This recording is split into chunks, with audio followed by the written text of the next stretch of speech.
Yon, welcome back sa ating YouTube channel, Ronde TV mo. Yun ang ano mga kababayan, Pastor Kibuloy. Naglabas nga ito ng official statement mga kababayan. At ayon kay Pastor Kibuloy ay nasa panganib sa ngayon yung kanyang buhay mga kababayan dahil nga umaaligid daw sa kanya ang CIA at FBI mga kababayan. Pero bago tayo magpatuloy, hingi lang po ako ng kunting pabor. Sana po paki-like ng video na ito at sa mga hindi pa nakasubscribe, sana po pa-subscribe na kay YouTube channel Ronde TV mo. Yun ang ano mga kababayan, ayon kay Pastor Kibuloy ay hindi siya maaring magpapakita mga kababayan. Imbis na press conference ang kanilang gagawin ay hindi niya na itinuloy dahil nga sa kanyang nalalaman na umaligid-aligid itong CIA at FBI mga kababayan at liligwakin daw siya ng mga ito mga kababayan.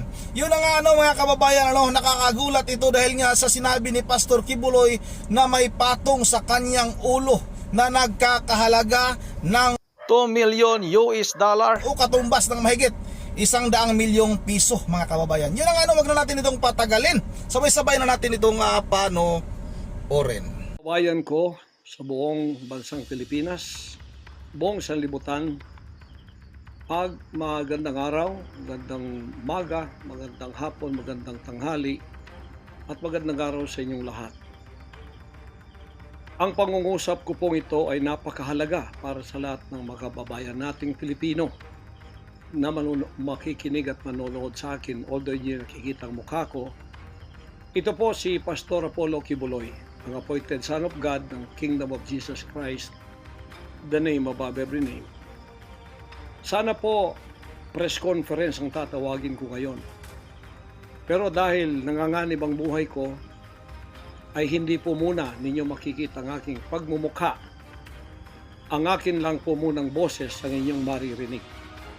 Mahalaga po ito na sasabihin ko sa inyo. Mga kababayan,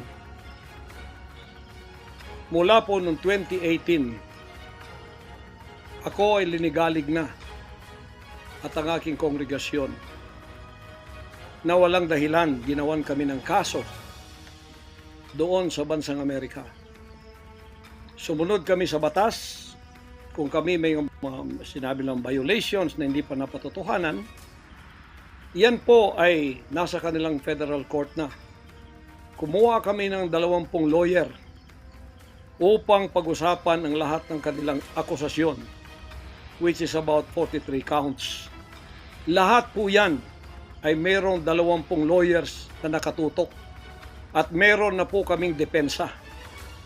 Naghihintay po ang aking mga lawyer sa Amerika at sa Pilipinas na simula ng trial.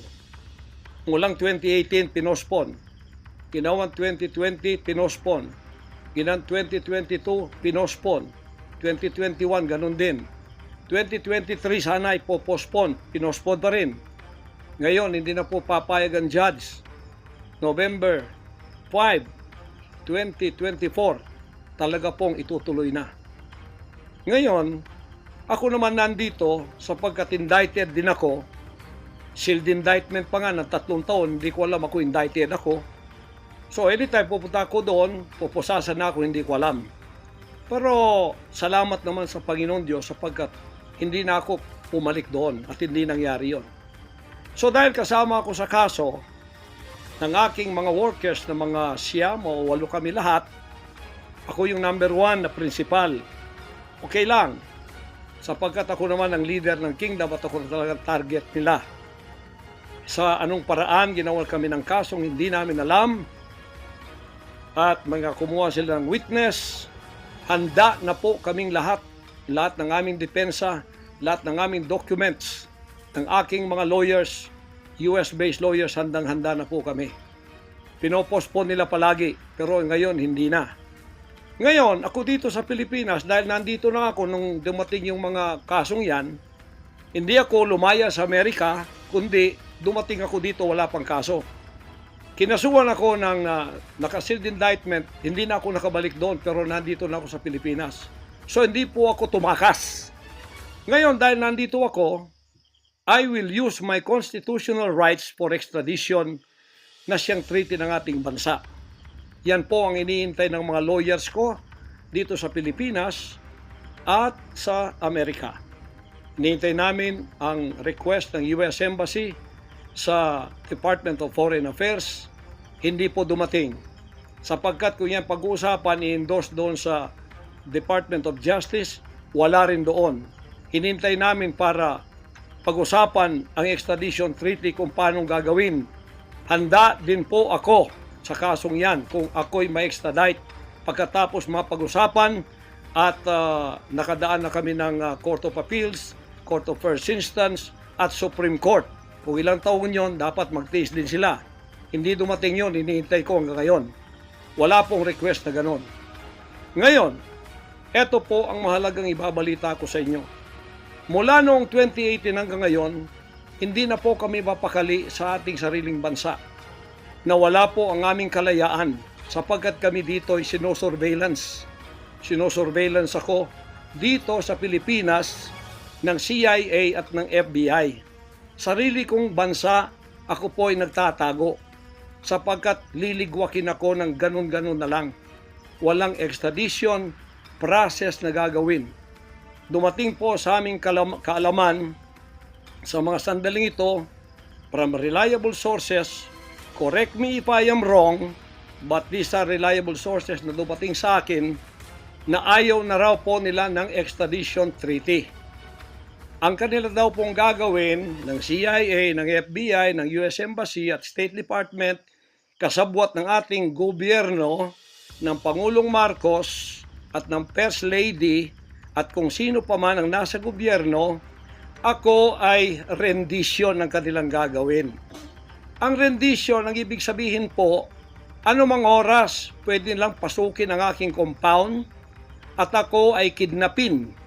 It's not only rendition but also elimination. If it is possible, pwede nila akong i-assassinate. So, nandun po sa dalawang yon, kidnapping or assassination. Killing talaga, murder. Yun po ang dumating na balita sa akin ngayon from reliable sources. Kaya, mulang 2018, alam na po namin na may gagawin sila. Hindi lang namin alam kung paano sapagkat ang hinihintay namin ay extradition sapagkat yun ang treaty natin. Ngayon, ito pong gagawin nila dahil hindi na sila dadaan doon ay illegal. Kidnapping or elimination or assassination. Di po ba sa atang sariling bansa ang aking constitutional rights nawala na? Sapagkat ako po ay binigay na sa kamay ng mga banyagang ito ng ating sariling gobyerno ni Pangulong Marcos at ni First Lady Araneta Marcos. Huwag kayong magkaila kung totoo itong sinasabi ko. Angkinin nyo, kung hindi, i-correct ninyo ako. Sapagkat ang buhay ko ngayon ay nanganganib. Kahit mukha ko, hindi ko pwedeng ipakita sa inyo. Sapagkat ako ay binigay na ninyo sa kamay ng mga Amerikano. At gagawin nilang gusto lang gawin sa akin sa aking sariling bansa. Ang aking 11 compounds, araw-gabi, sinosurveillan ng drone. Hindi po kami makatulog, hindi kami mapakali. Baka yung ginawa nila sa amin noong 2020 doon sa Amerika, na bigla kaming pinasok, pinaggigibang pintuan, pinaggigiba ang lahat ng aming pamamahay sa loob, linigwak lahat, ay gagawin nila dito sa aming bansang Pilipinas sa aking mga compound. Saan man po ako naroroon, nandoon sila nakasurveillance sa akin at naghihintay na lang ng tamang pagkakataon upang ako ay kidnapin o kaya patayin o kaya i-assassinate na ganun-ganun na lang para mawala ako dito sa mundong ito. Na kanilang bakit ako naging hadlang, hindi ko alam. Hindi lang po yun mga kababayan, kundi ang aking leaders lahat kasama na sa elimination. Ito pong aking Board of Administrators, senior leaders, lahat po sila ay pwede na rin nilang patayin lahat. At pagkatapos hindi namin alam kung anong plano nila sa buong properties namin sa Kingdom Nation.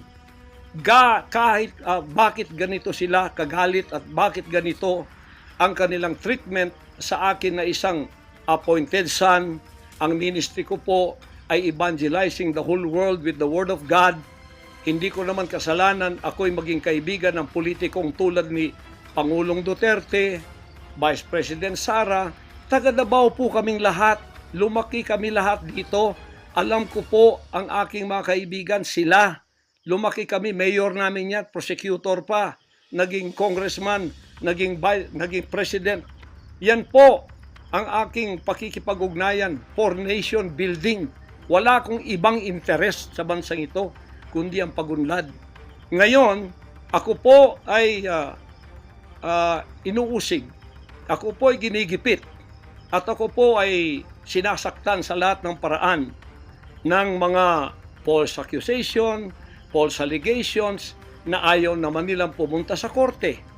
At pagkatapos, ayaw din nilang ipaharap itong mga false accusers na pinaggagawa nila to destroy my reputation para idamay sila Duterte family doon sa kapupuntahan ng mga investigasyong walang kakwenta-kwenta. Hinamon ko na kayo, punta kayo sa korte. Ayaw ninyo, ikaw, Risa Hontiveros, ikaw, kayong tatlo dyan na nasa kongresong puro leftist. Hinahamon ko kayo, sabi ko, pumunta kayo sa korte sapagkat ang SMNI, walang kasalanan, ginurgur ninyo sapagkat idinadawit ninyo kami sa politika. Nalis ninyo ang aming malayang pagpapahayag, ang aming press freedom, pati ang liberty ko na, ang aking freedom, ang aking constitutional rights, wala na po. Palagi kaming nagtatago, palagi kaming lumilingon sa likod namin sapagkat tinahabol kami. Nakapalibot sa amin ng mga CIA, alam namin yon. FBI nandyan din. Pinag-usapan na ito dyan sa State Department. At ang reliable sources dumating sa akin, ang ulo ko po ngayon may patong na $2 million or 100 million pesos ang ipinatong sa ulo ko. Baka yan ay madagdagan pa kung may maunang makapatay sa akin. Ano ang nangyayari sa bansa natin? Ngayon, mga kababayan, ay meron pa pong gagawin daw sila sapagkat meron na daw silang search warrant. Pagkatapos daw, isi-search ang aming lahat ng compound. At hindi daw kami papayagan na merong witness na sasama. At ang balita namin, kung ito'y totoo, sa reliable source ay nagsasabi na paplantingan daw kami ng bomba, guns, and drugs sa aming mga compound. Yan po ay aming babantayan. Sinabi ko na po muna sa inyo dito sa live na to para kung mangyari man ang mangyayari, sapagkat wala po kaming ganon, ay sila po may kagagawan nun. Ganito ka-evil ang kanila pong mga pag-iisip sa ngayon, masyadong desperado. Aywan ko kung bakit. Kung kayo nasa katotohanan, nasa kapangyarihan, bakit kayo natatakot? At huwag ninyong pasamahin ang aming mga abogado para sumama sa inyo sa pagsisearch. Kaduda-duda na yon. Hindi po pwede yun. Ano tayo? Bansang Hapon ng panahon ng giyera? Ano to? Panahon ni Hitler? Na wala kaming pwedeng lawyer na sumama sa inyo? Kayo-kayo lang? Pagkatapos, pwede nyo kaming barilin pagka kami nakikipag-usap na kailangan may witness para kamerahan namin ang ginagawa ninyo na wala kayong lusot kung meron kayong gagawin na kabulastugan. At pagkatapos, ipapatong ninyo sa amin. Pagka ito'y totoo, we will resist you. Hindi kami violent, pero hindi kami papayag na wala kaming mga witness na sasama sa inyo. Lawyer at saka barangay captain ang hinihingi namin na magiging witness sa lahat ng search na gagawin ninyo sa lahat ng aming pamamahay, kwarto o kung ano. At may lawyer kaming titingin muna sa inyong dokumento kung ano ang isi-search nyo. Kung anong bahay, kung anong compound, kung ano lang ang dapat nyong gawin at ilang oras. Hindi ito... At ayun ang mga kababayan, ang tinig ni Pastor Kibuloy na ayaw magpakita dahil ayon sa kanya ay nasa panganib sa ngayon yung kanyang buhay, mga kababayan, dahil umaaligid-aligid sa kanya ang FBI at CIA mga kababayan, at ang nakakagulat pa ay may patong na sa kanyang ulo na nagkakahalaga ng 2 million US dollar o katumbas ng mahigit sa 100 million pesos mga kababayan. Yun na nga hanggang dito na lang muna at kayo na lang din yung bahalang humusga. Hindi tayo makapag-shoutout ngayon kasi nasa labas tayo. Hanggang dito na lang muna at once again, this is Ronde TV mo. Ingatin lahat. God bless bawat isa sa atin.